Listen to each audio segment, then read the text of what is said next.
നെല്ലാണ് ഈ കിടക്കുന്നതൊക്കെ. ഏകദേശം ഒരു 5 മണിയോട് കൂടി അടുത്തിട്ടുണ്ട്. ഇവിടെ പെട്ടെന്ന് ഇരുട്ടാവുന്ന ഒരു പ്രകൃതിയാണ് കാണാൻ സാധിക്കുന്നത്. ആന്ധ്രാപ്രദേശിലെ അനന്തപുരം എന്ന് പറയുന്ന സ്ഥലത്തേക്കാണ് പോയിക്കൊണ്ടിരിക്കുന്നത്. അപ്പോൾ ഇതിങ്ങനെ പൊതിഞ്ഞ് വെച്ചത് ഒരുപാടായി കാണുന്നത്. അപ്പോൾ ഒരു കൗതുകത്തിൻ്റെ അടിസ്ഥാനത്തിൽ ശ്രദ്ധിച്ചപ്പോഴാണ് നെല്ലിങ്ങനെ ഉണക്കാനിട്ടതായിട്ട് കാണുന്നത്. ഇത് വൈകുന്നേര ടൈമിൽ പൊതിഞ്ഞ് വെക്കുന്ന ഒരു പ്രൊസീജിയറാണ് കാണുന്നത്. നിലത്ത് പായ് വിരിച്ചതിന് ശേഷം അതിലാണ് ഉണക്കുന്നത്. നെല്ല് ഇങ്ങനെയാണ് ഉണക്കുന്നത് കാണുന്നത്. കമ്പം പിന്നെ വേറെ പല വിഭവങ്ങളൊക്കെ നമ്മൾ റോഡിൽ അങ്ങനെ ഇട്ട് ഉണക്കുന്നതൊക്കെ ആയിട്ട് കണ്ടിട്ടുണ്ട്. റോഡിൻ്റെ പുരോഗമന പ്രവർത്തനങ്ങൾ കാര്യങ്ങളൊക്കെ നടന്നുകൊണ്ടിരിക്കുന്ന ഇടയിലാണ് ഇങ്ങനെയുള്ള കാഴ്ചകൾ കാണുന്നത്. ഇരു സൈഡിലുമായിട്ട് ഒരുപാട് പാക്കേജ് ഇങ്ങനെ ചെയ്തു വെച്ചത് കണ്ടപ്പോഴാണ് ഒരു അതിശയം തോന്നിയത്. പിന്നീട് മുന്നിലേക്ക് ഇങ്ങനെ നോക്കിയപ്പോൾ കുറേ ആൾക്കാർ അവിടെ അതിങ്ങനെ മടക്കി വെക്കുന്ന കാര്യങ്ങളൊക്കെ കാണുന്നുണ്ട്.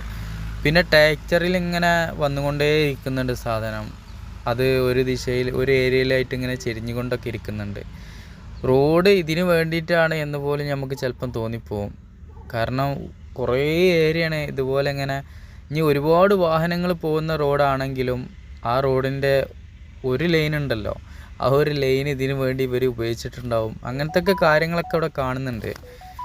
നമ്മുടെ നാട്ടിനെ അപേക്ഷിച്ച് നോക്കുമ്പോൾ അല്ലെങ്കിൽ നമ്മളെ കേരളത്തിൻ്റെ സിറ്റുവേഷനൊക്കെ അപേക്ഷിച്ച് നോക്കുമ്പോൾ ഇത് എത്രത്തോളം ഈ ഒരു സിസ്റ്റം നടക്കുമെന്നൊക്കെ നമുക്ക് ചിന്തിക്കേണ്ടതൊക്കെ ആയിട്ടുണ്ട്.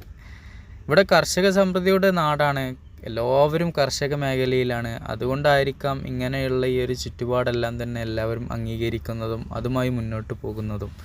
അതുപോലെ അങ്ങനെ വെച്ചിട്ട് പോകും. പിറ്റത്തെ ദിവസം വന്നിട്ട് അവരെന്ത് ചെയ്യും, അത് നിർത്തിയതിന് ശേഷം കാലുകൊണ്ട് ഇങ്ങനെ പരത്തി ഇടുന്നൊരു കാഴ്ചയാണ് കാണാറ്. ഇവിടങ്ങളിൽ കൂടുതലും സ്ത്രീകളാണ് ജോലി ചെയ്യുന്നതൊക്കെ കാണാൻ സാധിക്കുന്നത്. ടൗണിലായിക്കോട്ടെ, വില്ലേജിലായിക്കോട്ടെ, കൃഷിയിടങ്ങളിലായിക്കോട്ടെ, ഇങ്ങനെയുള്ള സ്ഥലങ്ങളിലൊക്കെ തന്നെ കൂടുതലും സ്ത്രീകളെയാണ് കാണാൻ സാധിക്കുന്നത്. ആ ദൂരത്ത് കിടക്കുന്ന അതും മണലാണെന്നാണ് ആദ്യം തോന്നിയത്. പിന്നീട് അവിടെ ഇങ്ങനെ ആളുകൾ അത് പരത്തുന്നൊക്കെ പ്രൊസീജിയർ കണ്ടപ്പോഴാണ് ഇത് തന്നെയാണ് അവിടെയും കൂട്ടി വെച്ചിട്ടുള്ളത് എന്ന് മനസ്സിലാക്കാൻ സാധിച്ചത്. ചെറിയിലിങ്ങനെ വന്നുകൊണ്ടേ ഇരിക്കുന്നുണ്ട്. അപ്പോൾ ഇതൊരു ഹബ്ബാണെന്ന് തോന്നുന്നുണ്ട്. പല ഏരിയയിൽ നിന്നും വന്ന് കൂടുന്ന ഒരു ഹബ്ബാണെന്ന് തോന്നുന്നുണ്ട്. ഇവിടെ ഇതിന് വേണ്ടിയിട്ട് കുറച്ച് ആളുകൾ ഈ ഒരു പരത്തലിനും ഇത് എടുത്തു വെക്കുന്നതിനും വേണ്ടി കുറച്ച് ടീംസ് ഇവിടെ ഇങ്ങനെ അതിനായിട്ട് മെനക്കെടുന്നതാണെന്ന് തോന്നുന്നുണ്ട്. ട്രാക്ടറിൽ ഇങ്ങനെ വന്നുകൊണ്ടേ ഇരിക്കുന്നുണ്ട്. ഒരു തലക്കുന്ന് ഇങ്ങനെ ചെരിഞ്ഞ് ഇതിങ്ങനെ നീണ്ട് പോവാണ്. ഇവരിവിടെ ഏകദേശം 3/4 ഭാഗോളം എല്ലായിടങ്ങളിലും മടക്കി വെച്ചിട്ടുണ്ട്. ഇവിടുത്തെ സ്ത്രീകളുടെ കൂലി എന്ന് പറയുന്നത് 300 രൂപയിലാണ് സ്റ്റാർട്ടിങ് ചെയ്യുന്നത് എന്നുള്ളതാണ് കൗതുകം.